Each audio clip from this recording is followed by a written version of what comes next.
बहू ने अपने ससुर से कहा कि पिताजी, आपका एक बैग तो मैंने तैयार कर दिया है और दूसरा खाना खाने के बाद लगा दूंगी। कुछ और रखना हो तो याद दिला देना। बहू ने अपने ससुर को खाना परोसते हुए कहा। ससुर ने कहा कि हाँ बेटा, कोई जल्दी नहीं है, आराम से कल सुबह कर देना। आज तो तुम थक भी गई होगी, तुम सो जाना। जवाहर खाना शुरू करते हुए अपनी पुत्रवधू सिया से कह रहा था। जवाहर 3 साल पहले ही विद्युत विभाग में काम करते थे और वह रिटायर हो चुके थे। रिटायरमेंट के बाद ही वह हर साल अपनी पत्नी के साथ गर्मी के कुछ महीने हरिद्वार में बिता करके आते थे। वह एक छोटा सा मकान भी उन्होंने खरीदा था, इसलिए ठहरने के लिए कोई भी समस्या नहीं थी। जब कभी भी वे हरिद्वार में रहते तो प्रतिदिन दोनों पति पत्नी लगभग आधा से 1 किलोमीटर पैदल चलते और घाट पर पहुंच करके गंगा स्नान करते और मंदिर में दर्शन करके पैदल ही घर को लौट आते थे। शाम को कभी कभी वे भजन कीर्तन में भी सम्मिलित हो जाते, किसी मंदिर की आरती में सम्मिलित हो जाते। जीवन का शेष भाग ईश्वर की उपासना और गंगा मैया के चरणों में समर्पित कर दिया था। जब अपने शहर में रहते तो प्रतिदिन दोनों पति पत्नी पार्क में टहलने के लिए निकल जाते और फिर मंदिर में दर्शन करके लौट आते। शाम को जवाहर जी के 2-4 मित्र इकट्ठे हो जाते तो धर्म और दर्शन की चर्चा होने लगती। बेटा आकाश भी विद्युत विभाग में काम करता था और बहू सिया एक नौकरानी के साथ घर के काम को संभाल रही थी। पैसे की कोई तंगी नहीं थी, सब कुछ ठीक से चल रहा था। अगले दिन सुबह 10 बजे जवाहर जी को हरिद्वार से निकलना था, इसीलिए वह खाना खाने के बाद जल्दी ही सोने चले गए। पत्नी भी अपना छोटा मोटा जरूरी सामान इकट्ठा करके दूसरे बैग में जमाने लगी। सिया बेटा देखो, मेरा नया वाला चश्मा नहीं मिल रहा है, सास ने सिया को आवाज दी। सिया अपने कमरे में किसी से फोन पर बात कर रही थी। आकाश खाना खाकर टहलने के लिए निकल गया था। 2-3 बार आवाज लगाने के बाद भी सिया की सास उसके कमरे की ओर चली गई। उसका गला भरा हुआ था। फोन सिया के पीहर में रहने वाली पड़ोसी लड़की का था। मैं क्या करूं उमा, मैं अपने पास ससुराल में दादी को नहीं रख सकती। सिया फोन पर उमा से अपनी परेशानी साझा कर रही थी। मेरे सास ससुर को पता नहीं कैसे लगेगा। उधर दादी की दयनीय दशा सुन करके मेरा दिल रोने लगता है। मैं क्या करूं, कुछ भी समझ में नहीं आता। सिया की आंखों से आंसू झर रहे थे। सिया की माँ सिया के बचपन में ही गुजर गई थी। अब घर में केवल सिया की दादी और पिता ही थे। सिया और सिया के बड़े 2 भाई अनुज और कमल के पालन पोषण की जिम्मेदारी दादी पर आ पड़ी। अपनी धार्मिक विचारधारा के चलने वाली दादी का रुझान अब बिन माँ के बच्चों की ओर बढ़ गया था। बड़े लाड़ प्यार से तीनों की परवरिश की थी। सिया चूंकि सबसे छोटी थी, इसलिए दादी उसे अपने पास ही सुलाती थी। सिया नाम भी दादी का ही दिया हुआ था। जैसे जैसे सब बड़े हो रहे थे, दादी उतना ही कमजोर हो रही थी। अनुज और कमल की शादी भी हो गई थी। अब सिया के लिए बर की तलाश शुरू कर दी गई थी। इसी दौरान सिया के पिता भी दुनिया से विदा हो गए थे। इस सदमे से दादी टूट गई थी। सिया के पिता और जवाहर जी एक दूसरे से परिचित थे। अपने मित्र की मृत्यु की सूचना को पाकर के जवाहर जी शोक संवेदना के लिए सिया के घर गए थे।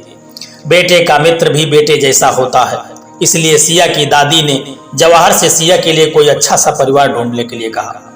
अम्मा, जवाहर जी सिया की दादी से बोले, मैं सिया को अपनी बेटी बना करके घर ले जाऊं तो मेरा बेटा आकाश भी विद्युत विभाग में काम करता है, अच्छा वेतन और पक्की नौकरी है। सिया मेरे घर में जाएगी तो हमारे घर में रौनक आ जाएगी। दादी कुछ नहीं बोली, बस चुपचाप जवाहर जी के चेहरे को पढ़ती रही। कोई जल्दी नहीं है, बहुओं और बच्चों से सलाह मशविरा लेकर के बताता हूँ। मैं इंतजार करूंगा, किसने सलाह लेनी और किससे मशवरा करना, उदास मन से दादी ने कहा। ऐसा लगता है कि दोनों बहुएं तो आफत टालने के लिए तैयार बैठी हैं। पता नहीं क्या क्या लिखा है मेरे मुकद्दर में। पहले छोटी सी उम्र में ही पति अकेले छोड़ गए, फिर बहू चली गई और अब बेटा भी धोखा दे गया। मेरे तो प्राण सूखे जा रहे हैं इसकी चिंता में, फिर भी पूछना तो पड़ेगा ही। हाँ अम्मा ठीक है, मैं फिर जल्दी ही आऊंगा। जवाहर वापस अपने घर आ गए। कुछ ही दिनों के बाद सिया आकाश की पत्नी बन करके जवाहर जी के घर आ गई, मगर अपनी सारी जिंदगी औलाद की परवरिश में खपा देने वाली दादी की हालात बद से बदतर हो गई। अनुज और कमल अब कभी दादी के पास तक नहीं जाते। दोनों की पत्नियां भी सीधे मुंह किसी से बात नहीं करती।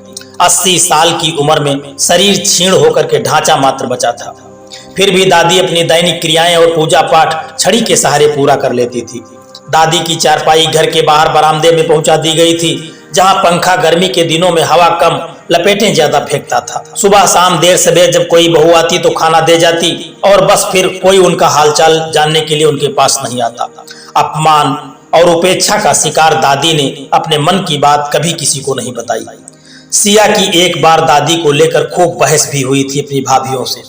हाँ, हमें तो जैसे परवाह ही नहीं है, अब तुम आई हुई तैसी बन करके, पिछले 2 साल से तुम ही खिलाने आ रही हो, वरना हम तो इन्हें भूखा मार रहे थे।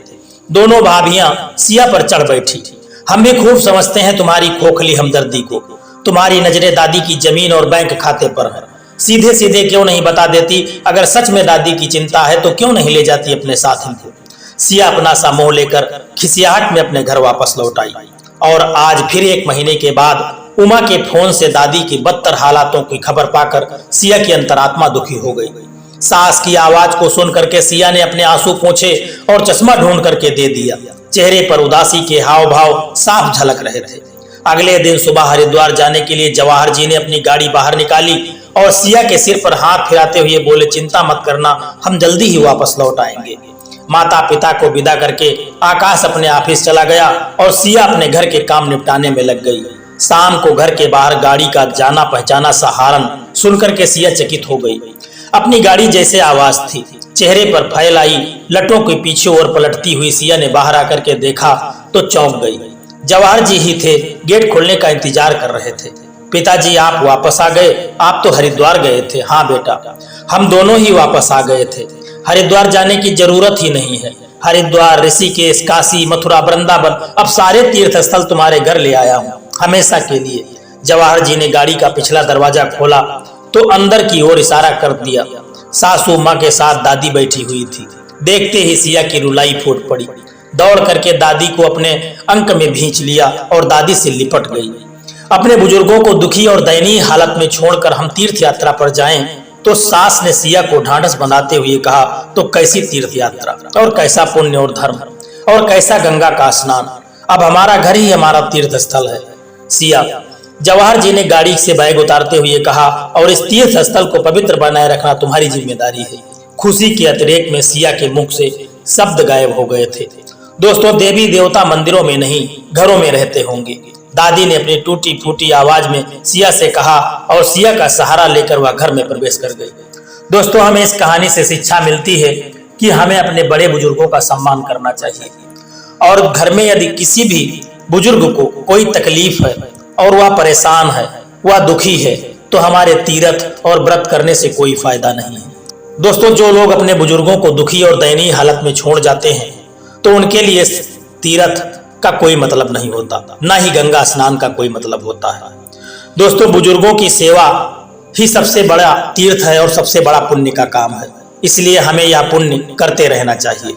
दोस्तों, यह कहानी आपको कैसी लगी है एक बार कमेंट करके जरूर बताना, और यदि वीडियो आपको अच्छा लगा है तो वीडियो को एक लाइक करके चैनल को सब्सक्राइब करने की भी कृपा कर देना। जय श्री कृष्णा, राधे राधे।